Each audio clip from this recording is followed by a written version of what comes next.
आज स्कूलमधनं घरी निघतानाच बारक्याने फरमाईश केली होती की आज काहीतरी थोडंसं वेगळं खायचं म्हणून. वेगळं म्हणण्यापेक्षा थोडंसं स्नॅक्समध्येच खायचं होतं.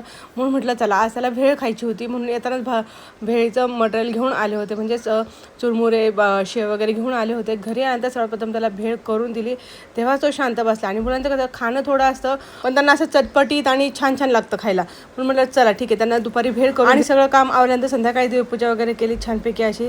देवाला उदबत्ती लावली, तुळशीला उदबत्ती लावली आणि मी दळण लावलं होतं गव्हाचं, कारण गव्हाचं पीठ संपलं होतं म्हणून दळण लावलं होतं आणि बाकीची कामं सगळी आवरून घेतली.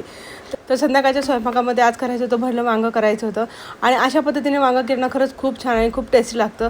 मी अगोदर सर्वप्रथम मसाला वाटून घेतला, त्यामध्ये टोमॅटो, बारीक चिरलेला कांदा आणि कोथिंबीर परत हे चिरून टाकलं होतं. आणि ते भरल्यानंतर त्याच्या वांग्यामध्ये मसाला भरला आणि असं तेलामध्ये फक्त फ्राय करून घेतलं होतं अगोदर. त्याच्यावरती झाकण ठेवायचं आणि त्यामध्ये मी एक बटाटाही टाकला होता, कारण आमचा सोहम वांगं खात नाही म्हणून त्यात बटाटाही टाकला होता.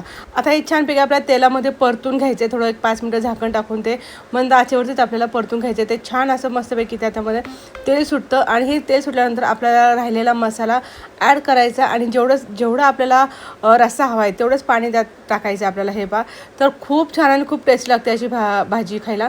आणि याबरोबर खायची होती बाजरीची भाकरी, कारण आज सगळ्यांनी म्हटलं ते बाजरीची भाकरी खायची म्हणून. आणि संध्याकाळी जेवण वगैरे झाल्यानंतर शतपावली कोणानंतर किचन सगळं आवरून ठेवलं होतं.